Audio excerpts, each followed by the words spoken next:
History with Mike and Will. I'm Mike. And I am Will. And it's This Week in History. We've taken a little short break if you're a regular. Sorry, we had a little unannounced hiatus. Yeah, we did. Surprise! Yeah, we got the plague, and then you trips and things. Me. Yeah, lots of stuff you happened. Left me. Either way, because of that, we got to catch up on This Week in History. That's right. We're going to do one from February 18th, which is the death of Kublai Khan. That's what we're doing today. Yeah, because we've been meaning to do Kublai Khan, and then that was the lost episode. Yeah. That we didn't record the sound. As far as I know, this might be the cursed episode. We'll see if we ever we'll get Because it. it's been delayed, and it didn't work the other time. Yeah. So we'll see if there's a kerfuffle this time. Third time's the charm. Asteroid If you are new to watching this show, first of all, welcome. And here's what it happens: is we find an event or thing or person that happened in history, and then Will has 1 hour to explain that thing to me. Correct. There we go. That's it, right? Yeah, that's all you need to know. Sounds about right. That is all you About need to right. know. Yep. Because today, we're talking about Kublai Khan. That's right. And I know that he is in stately airs in Xanadu, something like that. What? He's in the poem about Xanadu. Kublai Khan was in Xanadu. Oh. Well, I should have probably researched that. I didn't look it's up like a poem. It's like a poem Yeah. by like somebody. Some long-winded Rush. British guy. Rush made a song called Xanadu, and there's a musical. There's a musical. It's a movie with Olivia Newton-John, but Yeah, I don't think any of that has to do with Kublai Khan. Olivia Kublai Khan. But actually, there is something to do with Xanadu about Kublai Khan. Well, Now let's find out. I think we were eating up time, Will. Oh, yeah. We got 1 hour. Okay, so Kublai Khan. Khan is not his name. That is a title. Khan means king. Yeah. Technically, he was a Kagan, which means great Khan. Or sometimes they take out the G and it's just a Khan. Mongolian is a really cool sounding language, and I'm going to butcher it horribly, but I will do my best. The way you said it just now sounded a little Klingon-like. Yeah, that actually I think might be like a root of how they came up with Klingon, but it actually kind of sounds like that. It's got this cool brutal sound to it. If you want to hear cool Mongolian, listen to the band The Who, H-U. Is how it's spelled. And they are an amazing Mongol folk metal band. Yeah, and I've they heard of them. sing about Ghengis Khan, or Chinggis Khan is how they kind of say his name. Okay. So we're going to talk briefly about Ghengis Khan so that we understand who the heck this Kublai guy is. Sure. I've also heard it pronounced Ghengis. Chinggis. Nah. There's a few pronunciations. Well, we'll just blanket say we pronounce things how we pronounce things. Yep. And we're not may be necessarily wrong. right. Correct. Doing our best. Doing our best. So Genghis Khan he's the world's most famous warlord. Yeah. He went and had the sex with lots of people. That's literally my first note is Genghis Khan had many children. That's one way of saying it. Nobody is certain exactly how many. Mongol culture at the time was you could take many wives. The more powerful you were, the more wives you could really have. Sure. And when you are the world conqueror, you can kind of do whatever you want. All the worlds in the world. All the wives in the world. It isn't seen, from what I've read, is he didn't take like a lot of slave women. He was more of a women wanted to sleep with. He was a lover. Women wanted to sleep with the king of the world, There you go. basically. But plus, then you have to deal with betrayal and people wanting to murder you if it's a slave that you've conquered. Okay. There's actually a rumor about that's maybe how he died, is that a princess who was taken and he forced himself on her, murdered him. But that's not to say that he didn't keep slaves or have slaves. He probably had a ton, but he also had his wives, and those were different. And he had favorite wives, and then he had concubines. Okay.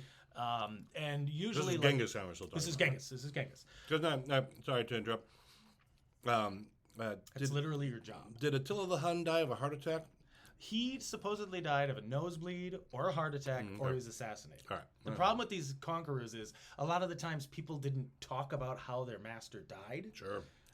They would go out and seek vengeance and just butcher people if it was like a murder. But a lot of the time it's kind of shrouded in mystery. The story I'd heard was Attila the Hun did like a huge campaign, and then like it was always terrible. Heart attack. Yep, he was about to conquer Rome. He just fought this massive battle, and he was close to winning. And then he was like, "Okay, I've reestablished my empire, and I'm about to lead a new invasion." And then he just died. There we go. So there's a lot of suspicion that maybe he was assassinated. I see. Okay. Which is but that's perfectly reasonable. not who we're talking about. We're talking about Genghis Khan, which is not what we're talking about anywhere. No. We're talking about Kublai. So Genghis, though, is also kind of considered like a parallel with Attila in that they were both leaders of warrior nomad cultures, and they conquered a lot. They also used extremely brutal tactics. Genghis did the whole like, if your city doesn't surrender, I will depopulate it, all of it, and I will collect the heads and leave them in a big pile. Like, he was terrifying. His army was also extremely well trained and very efficient. They were all mounted.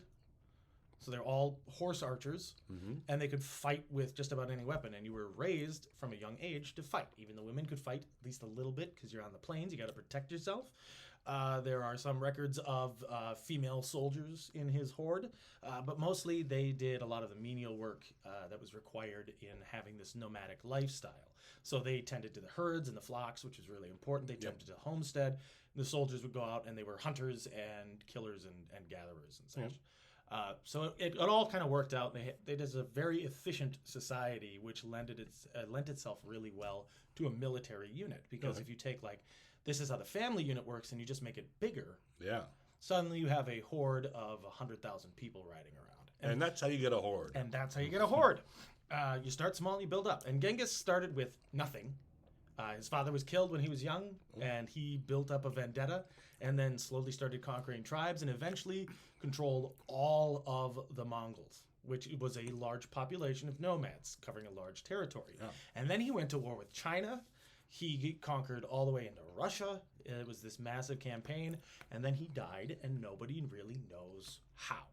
You would say he started with nothing. Did he also have no social status? Was he just like he was the son of a very minor little tribal chief. He was minor of the child of a minor noble equivalent. Right. So he wasn't like a peasant, but he was the equivalent of one after his father died. He was a nobody. Got it. But he was pissed and got some friends together and then killed that guy and then basically killed anybody who messed with him.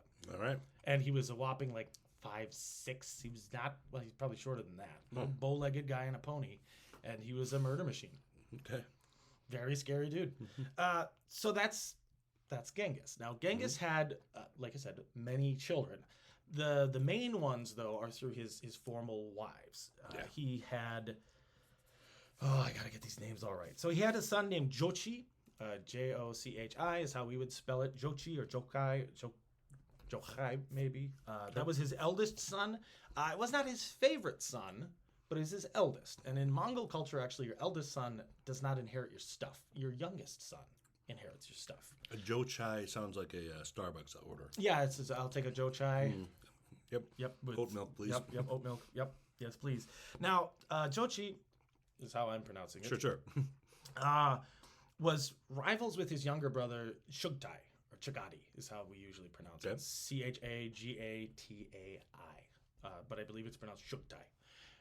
Now, Shugtai hated Jochi, passionately.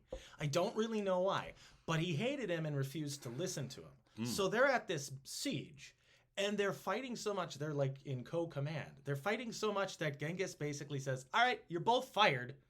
These are his kids. His kids are same mom. They're just being stupid. They're the same moms, same mom. These are his siblings. Yep, these are direct siblings, and he's sick of their crap.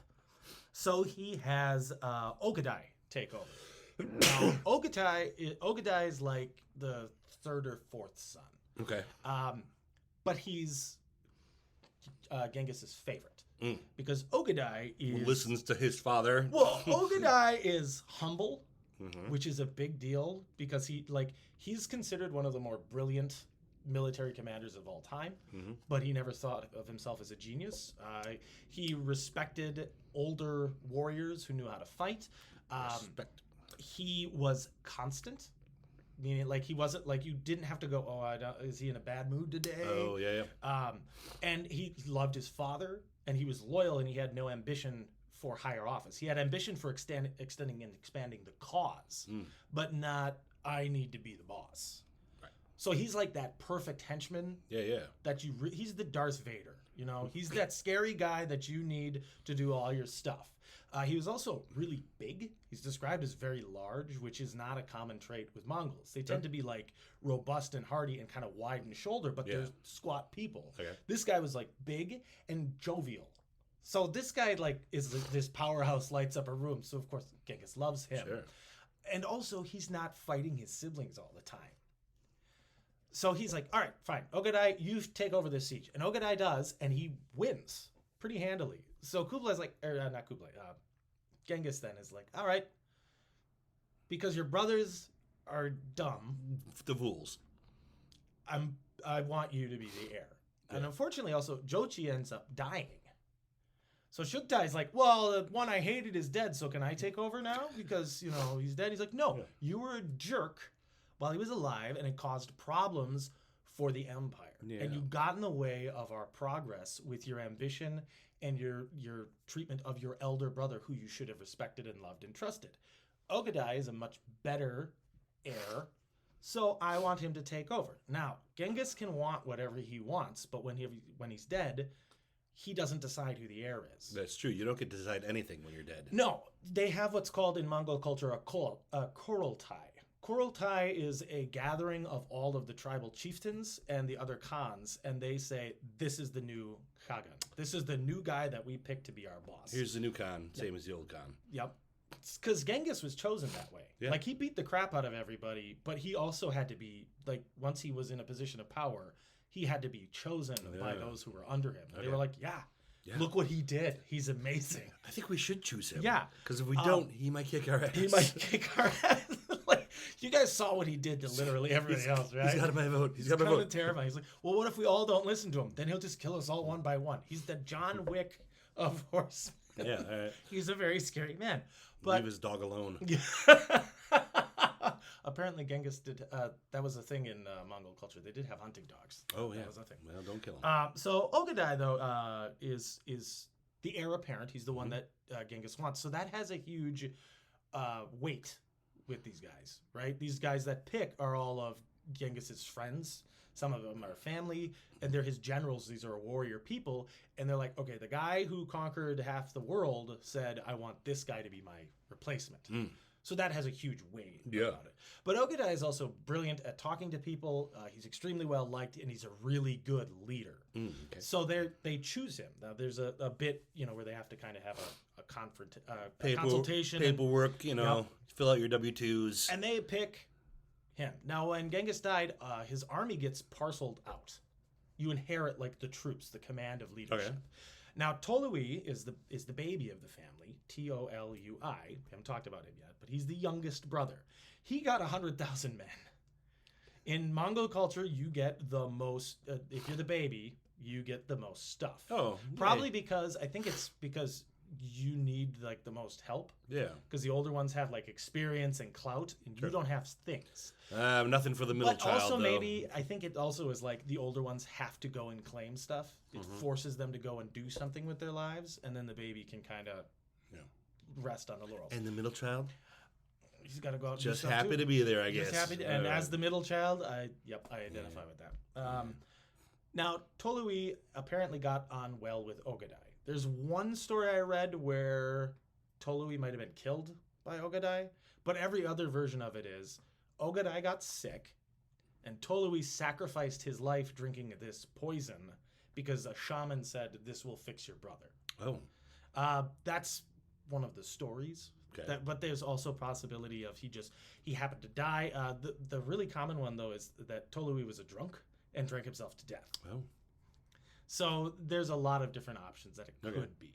But whatever, liquid is involved somehow. But something, yes, a liquid was involved. So when Genghis dies in 1227, there's a 2-year regency where Tolui actually runs the empire, just kind of in standing while everybody votes, because it takes a while to get the horde together.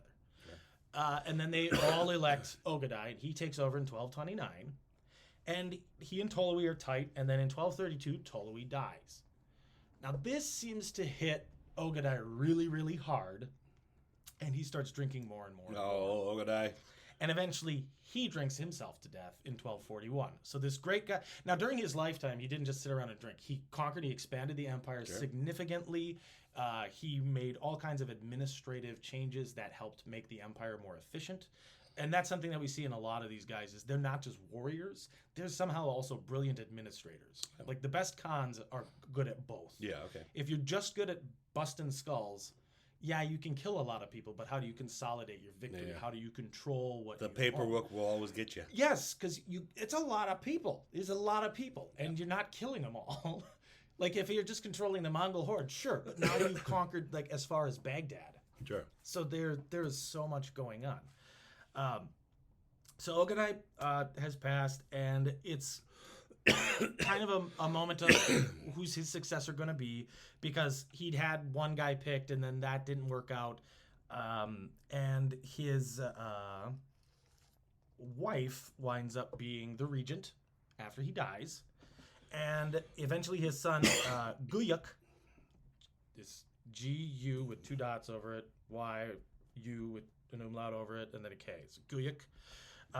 He's his eldest son, and he's made the Khagan after 5 years of a regency. So there had to be some kind of like, so who's running this show? And there must have been some arguing about picking it. So finally they have the Kurultai. Everybody gets together. They pick him. Guyuk does not last super long and dies in 1248. No. Guyuk, we hardly knew ye. We really did. Apparently he was actually pretty good at leadership, but he did not good at living. He was not good at living. There are, again, nobody's really sure how he died. One interesting thing I want to mention, too, about Ghengis is nobody knows what happened to his body. After he died, he did not want a monument built to him. Oh. That was his order. And apparently when they buried him, they killed every single person that they found along the way. Oh. And then they buried his body somewhere. Eventually there were monuments built. Boy, that would suck. That would suck. I didn't see nothing. I don't know what you're doing. Nope, you saw Genghis's body? I didn't know what that was. I'm here. I just happen to be here. Just a nomad with my flock, and you kill me. So nobody knows where Genghis's body is. There are lots of monuments to it all over Mongolia now, but there is no confirmed spot. And the general consensus is maybe that he didn't die. Probably died of plague, because that was kind of hitting his army at the time. The hip thing at the time? Yeah, it was just that he was like... Everyone's into this plague now, He was man. the right age, and there's 72 different conflicting stories kind of a thing. It's like everybody's got a different thing, but a recent study was like, well, the bubonic plague was hitting his army at that time. He was at the right age. He wasn't as active as he used to be.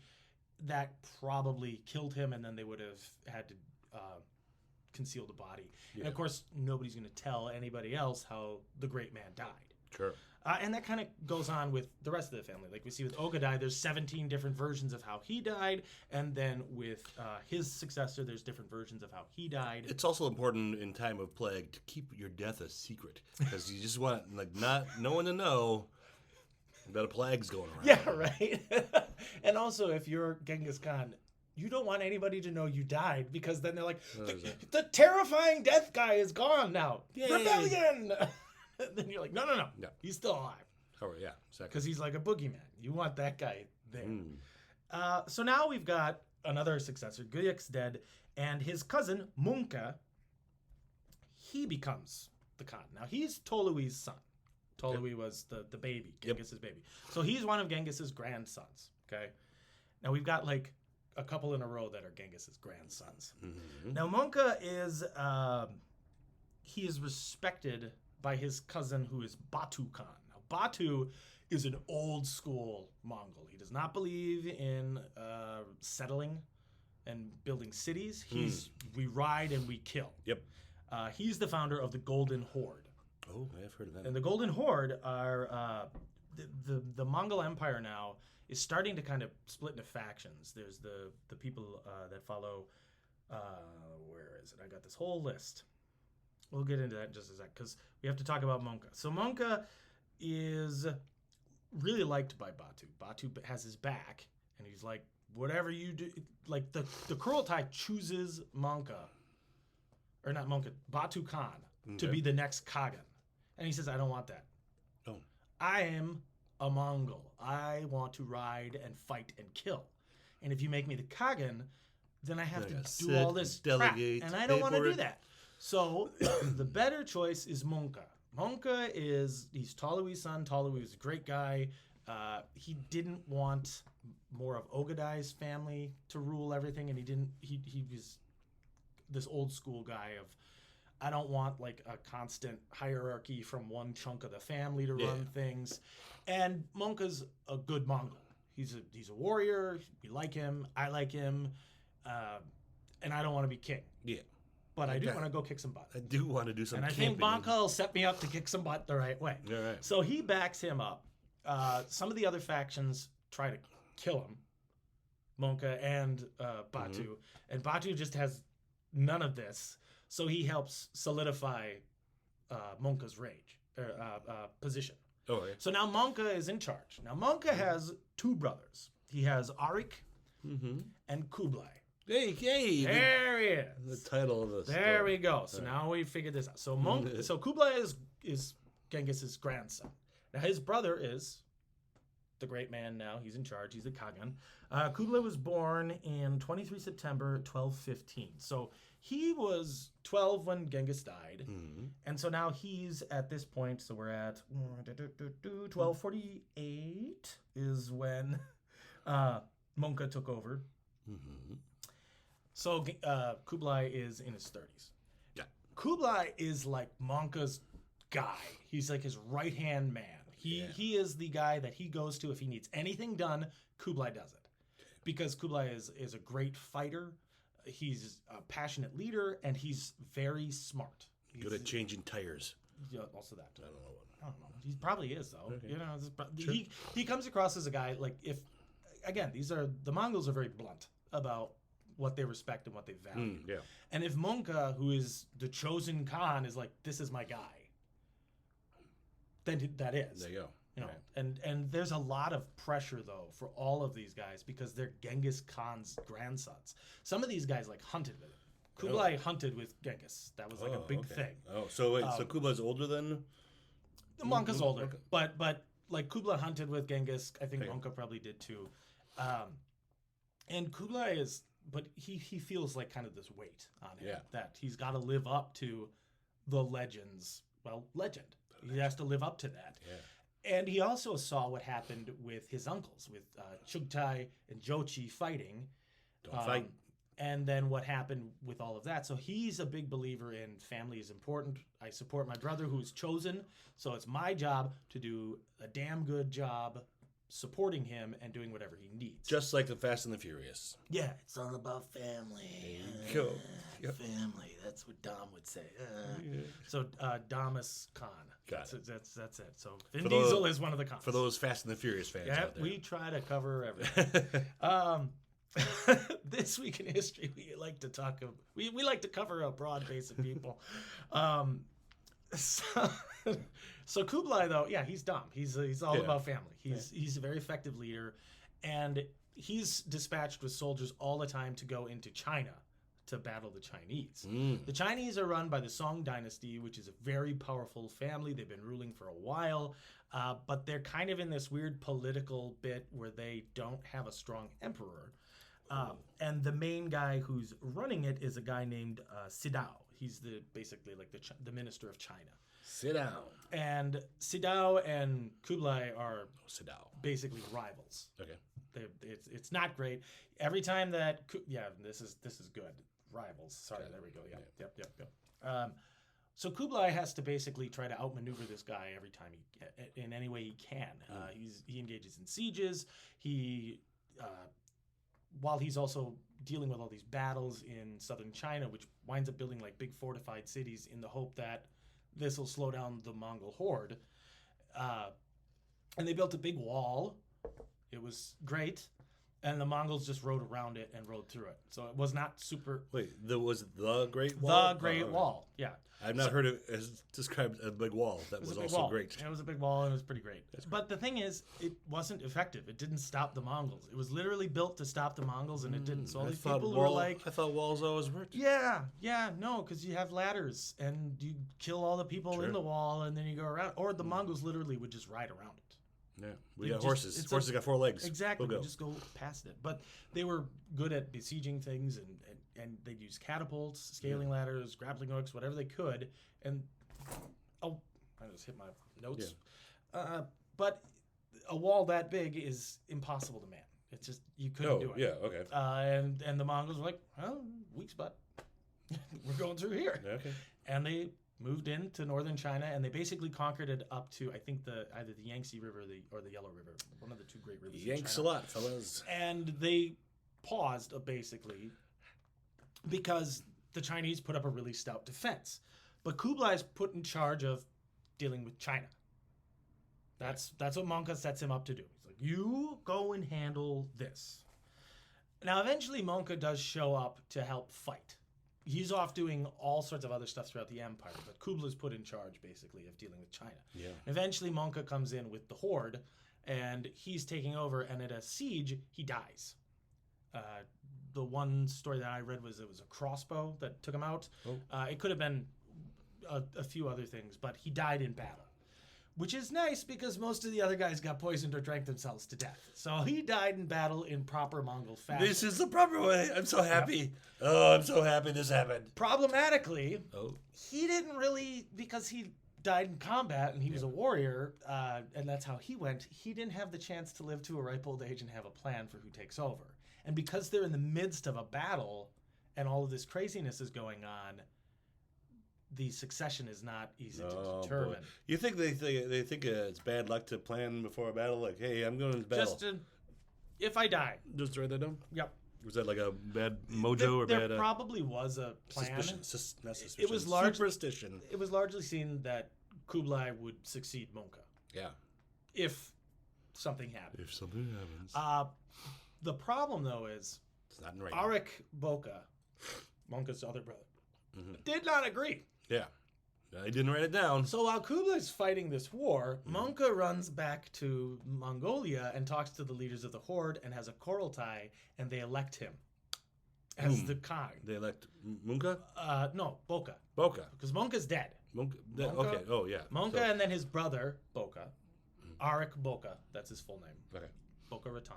Yeah. Arik Boka Raton. He's a Floridian. He's an old Jewish man in Florida. Great. So that's where all the... Hey, I'm Boka. leader of the I'm in charge of Mongols the now. horde. The whole horde. What a horde. I've never seen a horde like this. The smell. I don't know why, but I'm picturing this. That's not great. That's delightful. I just had a brain fart on the name. I forget who's now. Are you thinking Mel Brooks? Not Mel Brooks. Larry David. Oh, I'm okay. picturing Larry David as the head of the Mongol horde. This horde? Yep. What's that? What's that? Is that a horde? Why does it smell? It smells so bad. I don't like that. Take the horde away. I don't want the horde. I don't want the horde. You guys wanted Kublai? Get You need Kublai a out of here. horde. You need a horde. Larry David's going to send us a cease and desist. Shut up. Don't do it. Or Or not. we've got a movie idea for you, There Larry. you go, Larry. You could be a Mongol. That'd be great. We'll call it the worst Mongol. The worst Mongol. I don't like this. Why do I got to ride a horse? No. No. I'll get in the car. So, sorry. Fine by me, man. You're the one on the clock. I know. So after Mongke's dead, Arik and Arik Boka. Yep. He's called Boka or Arik kind of interchangeably, but it's Arik Boka. Yep. And Kublai almost immediately go to war. Oh, but didn't they learn their lesson? Well, that's the thing is because Arik is like, I'm the boss, and Kublai's like, we did not have the proper Kurultai. You can't do that. You can't say you're the boss. You can't just call dibs. You can't just, I'm off fighting a war Yeah. that Mongke sent me to fight. You're disrespecting our brother. Didn't you get my write-in vote? Yep. Now, here's the thing.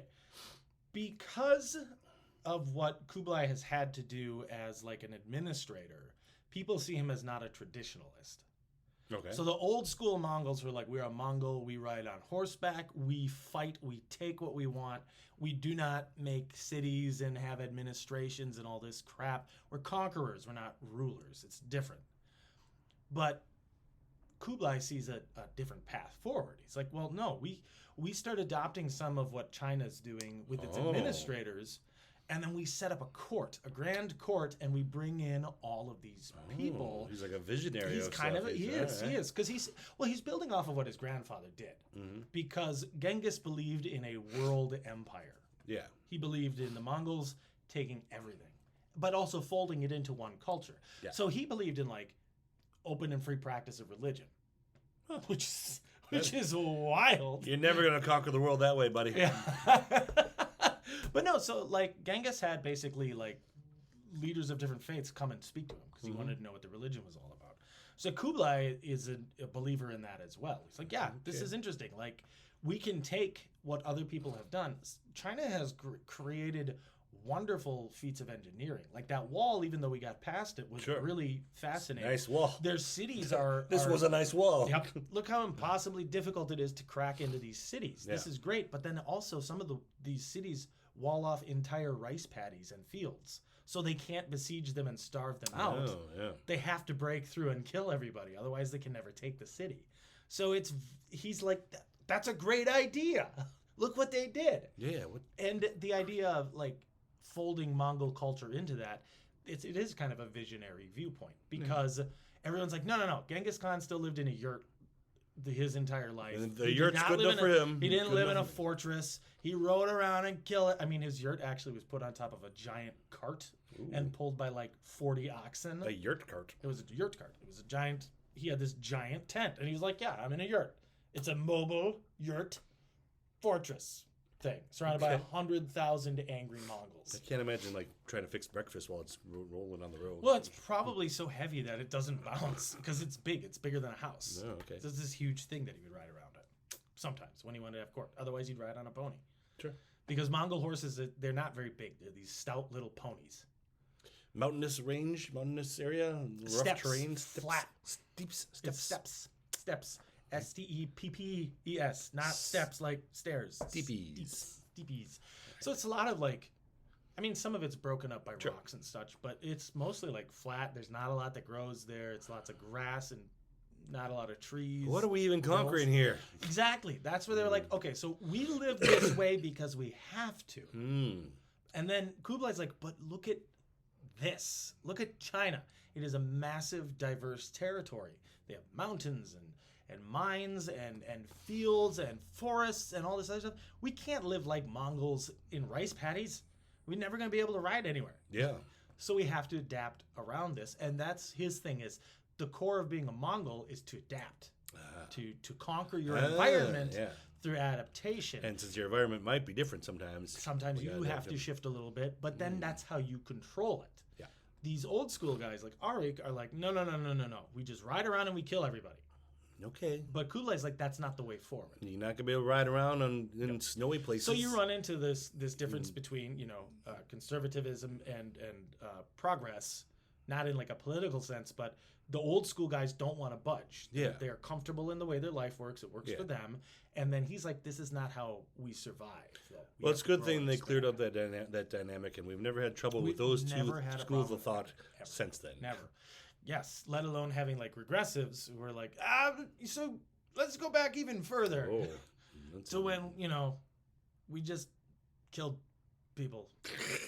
Let's just do that. Well, we've always just killed people. No, but like more. Oh, okay. Like smaller. I like like my family kills your family because you annoyed me. Let's go back to that. Right. No.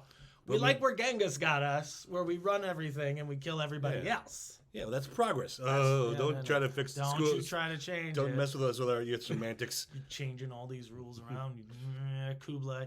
So Kublai's not super popular with a lot of the old school guys. Yeah. Batu doesn't agree with how Kublai does things because he saw Monka as a traditionalist.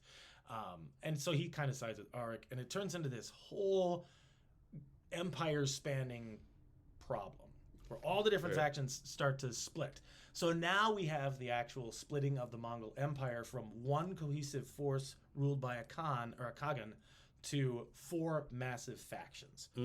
The main one, or the big four, are you have the Golden Horde, which we talked about. That's what Batu runs, and that's in Eastern Europe. So they're all the way into Eastern Europe. This is, I think they got all the way into Hungary.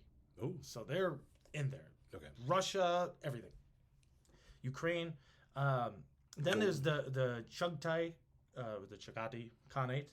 Okay. So that's Chughtai's family runs People, that one. And they're in Central Asia. There's the Ilkhanate of like Southwest Asia. So that's like Iraq, Iran, places like that. Right.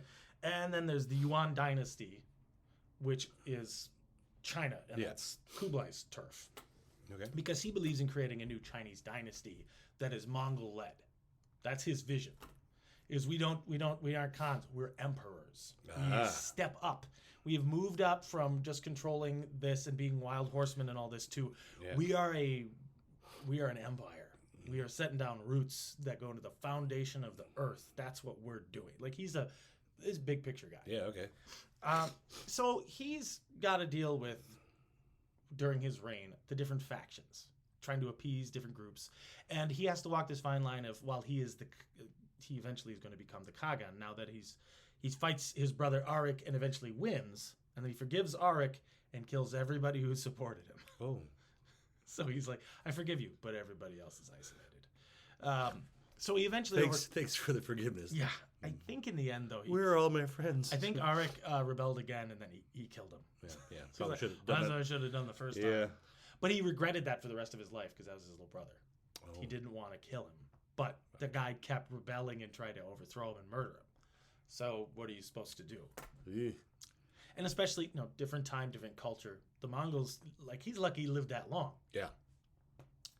So Kublai has to walk this fine line of, I am the Khan of Khans. I am the boss. That was another term they used, the Great Khan, the Khan of Khans. Because a Khan is like a king, and a Kagan, the Great Khan, is like a high king. He's the first amongst equals, kind of a thing. And when they have a convention, it's the Con. It's the Con. And if they're in France, they could have can dancers at the Con. At the Con. The Con. Can. The Con. The Con can, technically, because that's what it is. Yep. Can. And you can at the Con. In the cantina. In the cantina. Anyway. The cantina of the Con, where you can. Okay, you can. Yeah. Okay. Sometimes they have two cans there. Yes, sure. Sometimes two cans.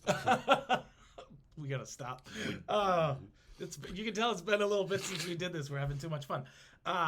So Kublai now that he's defeated his brother, and he doesn't really enjoy that, he has to kind of keep the other Khans happy. Okay. Because he has these big lofty goals. He knows he can't really achieve them if he has to go and fight the other Khanates. Yeah. So he has them do different stuff that they kind of already want to do. Like expanding their empires, but it's for the greater Mongol Empire. Okay. Make it sound like it's their idea. Pretty much. It's not manipulating because he's just having them kind of do the things they want to do. And they want to stab people. All right. That he's like the powerhouse.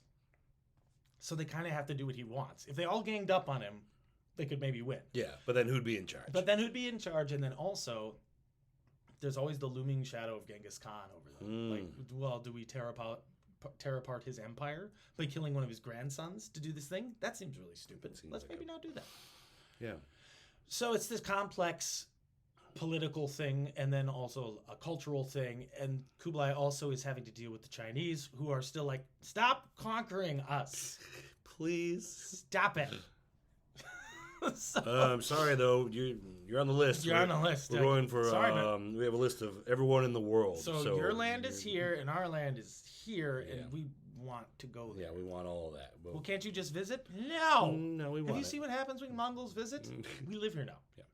You guys cool with that? 'Cause, then you'll also give us some of your stuff. Perfect. Okay, so that's called a conquest, and that's what we're doing anyway. So see, we're back to square one. Now, during this time, fascinating thing happens. A family known as the Polos. The Polos? Arrive like the from horse Italy. Game? No, but the father of one Marco. Oh, those Polos. Arrive in the court of Kublai Khan.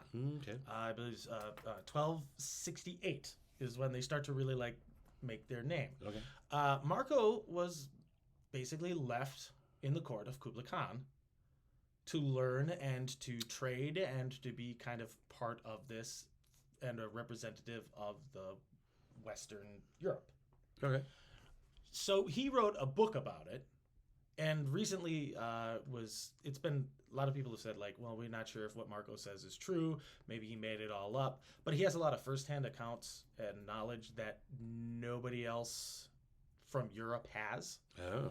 but everybody in Mongolia has, and in China they're like, yeah, because they take notes. Okay, so they can corroborate it. They corroborate his stories. It's fascinating though because it's like they had to wait until hundreds of years later. Like he was super popular, and then there was this big doubting movement of, well, he probably wasn't actually there. Yeah. Now what happens though is what's interesting about it is his story was not written by him; it was written by somebody else, listening to him dictate the story. Okay. So that guy embellished a little bit by saying like Marco Polo was made as a major advisor and a governor in part of the empire, Yeah. which he probably was not. I mean, Kublai appointed people into leadership positions who are capable, but the idea of appointing like a non-Mongol is a little weird, especially as he's rising to power, and especially like a foreigner. You didn't care that he was like a Christian, because Goyak Khan was a Christian. Sure. Then So they've had Christian Khans. Like that's not a new concept to them. They're not like a new xenophobic. concept. Ha ha ha. Boo. Yes. But the idea that this merchant who's like not really a huge deal. Yeah.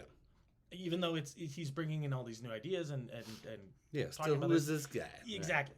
And they gave him credit for like saying, well, you could use this and that's a catapult and that would be great. The Khans already had We can catapults. fling stuff. They can fling stuff. I know how to fling a thing. I know how to fling a thing. Well, they started developing their own torsion engines from different cultures that they already had encountered. What may have happened though is that the Italians would have said, "Oh, so you guys have this process. This is how we do it. Maybe you can take some of those ideas," which is that's not weird at all. The Right. Mongols did that all the time. Sure. They're similar in kind of how the Romans did that. Travel broadens the mind. Yeah. It does. It really. And yes, the Mongols were like, "That's a great idea. We're going to do that. That was a cool concept. That's cool. That's what You mind if we use that on you? Yeah. That's a great catapult you got there. I know. But I gave that to you. That's a Works real terrible good. idea. It's a terrible idea. Don't give Mongols weapons. You know what happens when you give a Mongol a weapon? They use it. That's right. Give a mouse a cookie. Give a Mongol a Give a Mongol a Catapult. catapult, and they'll level your city. So Kublai meets this Marco Polo guy, and he has him in his court. in a swimming pool. One In a would pool. assume. Yep. Yes. Yep. That was his gift to the Mongol Empire. So he writes a lot of this stuff down. It's interesting because now we have information from Marco Polo about Kublai Khan, the great man, kind of a thing, and a little bit of a foreigner's insight into it. So that's nice and interesting too. But the Chinese took really good notes about this guy because he finished the conquest. In 1270, so Kublai's been in charge now for a little bit. He announces that he is an emperor of the Yuan dynasty. He now folds China into his empire. Oh. Says, well, we're all part of the same team now. Ain't that nice? Welcome to the Khan of Khans empire. How y'all doing? And it takes him almost 10 more years to conquer all of it, but he conquers all of China. Oh. And now he is the first non-Han, so Han is like a cultural group of Chinese. That's what everybody thinks of, and you think like Chinese. Yeah. China actually has like, I think it's like 76 different cultures. It might be in the hundreds. I'm probably way off. I actually just looked it up, and I just forgot what the number was. Right. Well, we're going to say 76. 76. 76 so China has a cultures but in China is an extremely diverse country. It's huge. So they're not all the same people, but everybody in the West seems to think, yeah, they all look the same, they all dress the same, they all talk the same. Yeah. And that's that very narrow stereotype is the Han. That's the Han culture. I see. Okay. Right? And nowadays you don't really see it anymore because when Mao took over in China, they kind of did away with the idea of like this cultural identity of all these different groups. Now it's just we're all Chinese. That's what they're kind of doing. So they have all these different ethnicities that are protected and respected, but for all intents and purposes, you are Chinese. That's the thing. So this is the first time, though, that a foreigner is the emperor. And he immediately is like, I'm going to move my capital now to a place called Chengdu. Chengdu is also called Xanadu Oh. by foreigners. I think that came from, Marco Polo talked about it. And nowadays it's a little town called Beijing. What? Yes. Xanadu is Beijing? Xanadu is Beijing. Chengdu, Xanadu, Beijing. And for a little while there in the 80s, it was a roller arena. Yeah. Xanadu. It's one of my favorite movies. Is it? Yeah. That's amazing. Anyway. He begins a huge amount of public works projects, which is wild because everybody thinks Mongol destroyer. Yeah, He's yeah. like, no. Mongol fix sometime. Mongol too. fix sometimes. And Mongol love sometime. That's Mongo. Oh, I'm sorry. You're confusing Mongo. Mongo. We were all over the Mel Brooks today, and I'm okay with that. He expands. They have the Great Canal, which basically cuts from one end of China to the other, to the ocean. It expands it? To provide water. An even greater canal? Pretty much. It's the Great Canal. He builds entire cities. So Chengdu is like, he's like, this is where I want to be, in China. Okay. Which makes the Mongols, like the traditionalists, really mad. How are we going to move that city? Well, yeah, exactly. They're like, you just built a palace. We don't do... Are there wheels under that thing? And he'd already had a palace at a city called Karakoram, which was in Mongolia, or at least in northern China. So they're like, I don't really like that. But now he's like in China proper. Yeah, boy. So It's not like it used to be, man. yeah, and You've forgotten the streets. that is the general sentiment from a lot of his people. Is, dude, You've changed, man. You've You've man. changed. You got all civilized. It used to be about the music. And now you're about the nonsense. So he's got a deal. He has to put out a lot of fires during his time. Sure. Several of his Metaphorical rivals, and real, probably. yes, yes, bit of both. Because his rivals are like trying to take power. Yeah. So he occasionally has to ride out and kick the crap out of somebody, and then ride on back to his empire and go back to administering. Excuse me, baby. Kublai's got to go kick the crap out of some people. It gets to be a bit complex. Sure. Oh, I actually screwed up. Hard to maintain a schedule. Anyway. Chengdu / Xanadu is not Beijing. Dadu is Beijing. Dadu was the second. That would make. Sorry, I screwed up. So his original capital was Karakoram, like I said. Then he moved to Chengdu, which is Xanadu. Yeah. And then he moved to Dadu, which is Beijing. What's Chengdu now? I think Chengdu is Chengdu. Okay. I might be wrong, and this might all be the same place. I could have screwed that up in my notes. That would be tragic. Let us know in the comments below. Let us know in the comments below. I mean, how much will screw it up? I hope people note how much I screw up, Yeah. because I do screw up. Sometimes my notes are a little... But you never tell us, so we don't know. I know. So I just assume I'm right all the We'll time. continue to live in ignorance. Carry on. Outstanding. During this time, though, Kublai's rival is Kaidu. Ooh. He's Ogadai's grandson. So he's Kublai's cousin. Okay. Like his second cousin, technically, then. Because Ogadai would be Kublai's uncle. Ogadai was Kublai's uncle, because Ogadai is Tului's brother, and Tului is Kublai's dad. Yeah, I'm going to need a family tree. No, because it's a Genghis Khan family tree, so it's Oh. just like, though, that part of the world, any part of it. One branch. So, anyway, Kaidu is he's his cousin. He's his Related to him very closely. He's his cousin. He's his uncle's grandson. Yeah. So he's his second cousin. Got it. I think that's how that works. Once again, correct us in the comments below. Yeah, I'm not sure exactly if that counts as second cousin or if that's cousin once removed. It doesn't matter. It doesn't matter. It doesn't. But it's his cousin. Sure. That's what matters. Now They're related, but not so much that they need to write birthday cards. Exactly.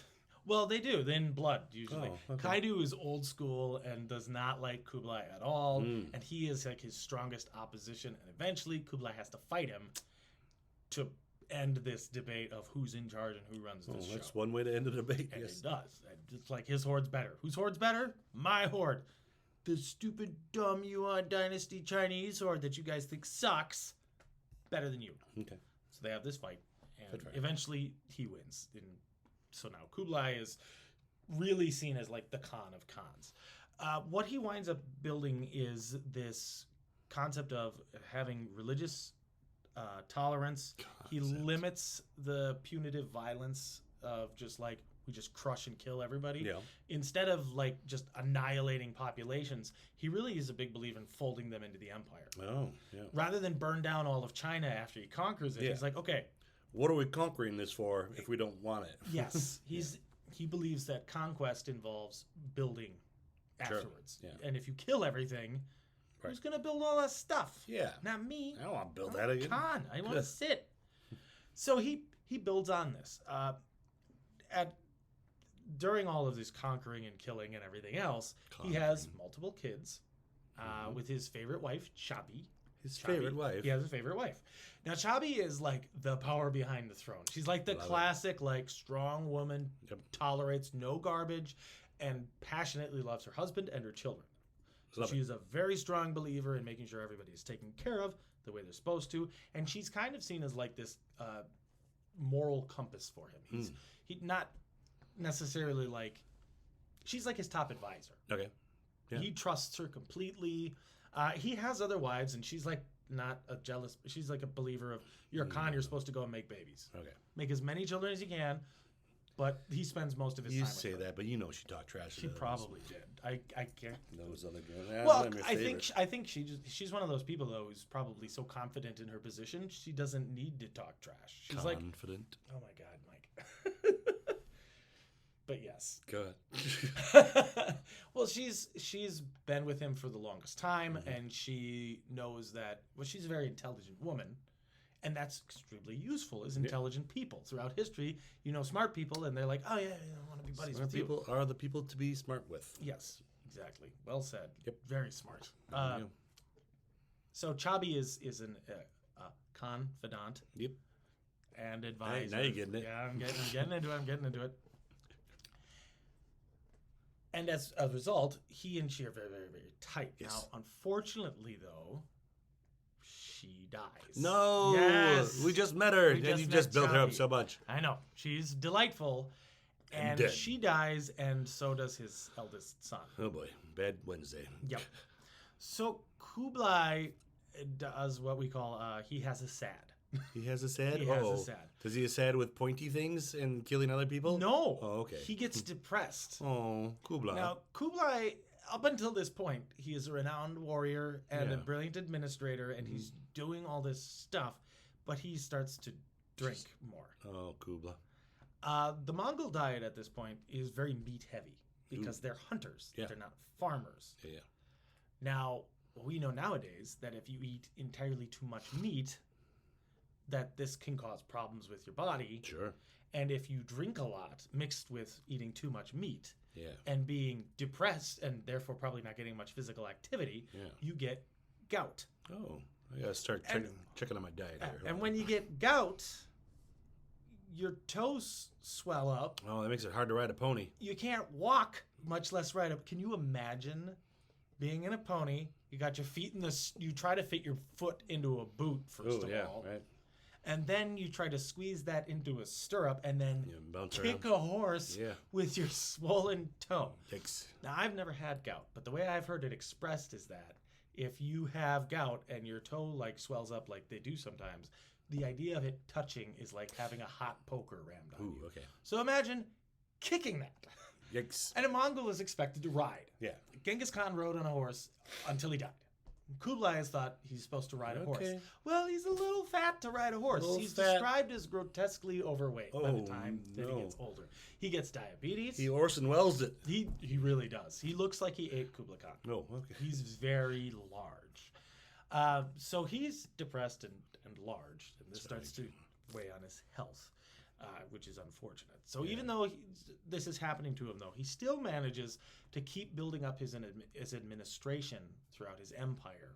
Okay. And he secures for his son this legacy that when he dies, he will be again the Khan of Khans. He will not, and it won't go to these 4 different groups. Right. There will be a sole leader. Good to write That's- that sort of stuff down. That's his son Temur, Tenur. yes. And well, I'm way ahead of schedule this time because That's fine. I'm about to be done. Good. So eventually, though, even though he's done all of this, he's built up this thing. He's built a new capital city, and he has set himself up to be in charge of the Yuan dynasty. Now, the Yuan dynasty lasts from 1279 to 1368. So it's not a super long-lasting one. And then I think it's the Ming or the Qing dynasty takes over after. I should have probably double-checked. Yeah. But eventually, people are like, we don't like the Mongols being in charge. And they rise up and fight them. But to this day, there are still a lot of these Mongol-descended people that live in northern China. And until fairly recently, Mongolia was part of China. Yeah. So but now it's its own independent country again. Okay. Yay for Mongolia. Good job. And I don't think that's a point of contention. I'm not sure. There's probably still somebody upset There's about probably it. somebody mad about it. Probably. Because they're like, well, no, it's part of China. Well, it's part of China because it conquered China. That's why Mongolia is part of China. Yeah. They conquered it. So technically, China's part of Mongolia. There's just a lot more. But Mongolia never flexed that. They never flex that. Well, it's probably because there's a lot more Chinese people. And then eventually they kind of folded in to be one culture. Sure. And in that part, in China anyway. And then, but we see this though, like even in Kublai's time and with his uncles, is this concept of traditional Mongol principles and then becoming part of it.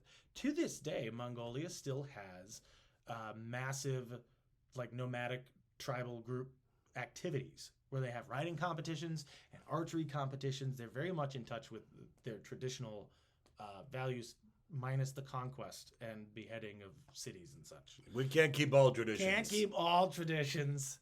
I think since the invention of the machine gun, it's made that kind of warfare difficult. Okay. You see a bunch of Mongols riding up with their bows and arrows, and you're just... There's a new machine gun tradition. Yep. But no, I thought that was really fascinating. I remember even when I was younger reading in National Geographic about how they would have, I think Ulaanbaatar has like a yearly, that's the capital of Mongolia now. They have yearly like contests. And anybody who can do the thing is involved in the thing. Contest. I screwed that up, didn't I? Contests. Even women are involved, which is really cool. So, yes, it's ladies' night at the... at the Olympic contests. Yeah. So, anyway, because Kublai has spent his life building this empire, though, when he finally does pass away, and it's because of, again, I don't know what's with this family, but they really like to drink. Oh. But at least with Kublai, it makes sense because he got really depressed and losing like his wife and best friend and then his son. Okay. That was really, I think he lost his son first and then his wife. Boy, I wonder how much world history would be changed if these leaders got therapy. I think it'd be much nicer if there had been therapy like all this time. Like, Are you thinking of being a megalomaniacal world conqueror? Let's sit down and talk about your family for a bit. Family therapy. You have some sorrow or anger to work through? To be fair, Kublai inherited all this. Sure. So this kind of greatness was thrust upon All him. the more reason to go to therapist. Definitely could have used therapy. Yeah. It's impressive, though, what he accomplished without therapy. Sure. So imagine if he'd had therapy. Because actually, after Chabi died, his advisors like, he needs a new woman. And the only one in his court that they could find was somebody who was like 30 years his junior. And he was like, you're not Chabi. I miss my wife. It's really sad because it's like the last 2 years of his life are just horrible depression. So in the 18th of February, 1294, after ruling the empire in China for 17 solid years, that he's owned all of it, and being the Khan of Khans since 1269, Kublai Khan passes away. Sorry, Kublai. But he passes on the empire to his son Temür, and Temür is the first Khan since like Ghengis who really owns all of the Mongols again. And then he expands. It's interesting because these guys keep expanding upon what Ghengis did. Yeah. And by the time it ends, the Mongol Empire runs from the Pacific Ocean, not Japan.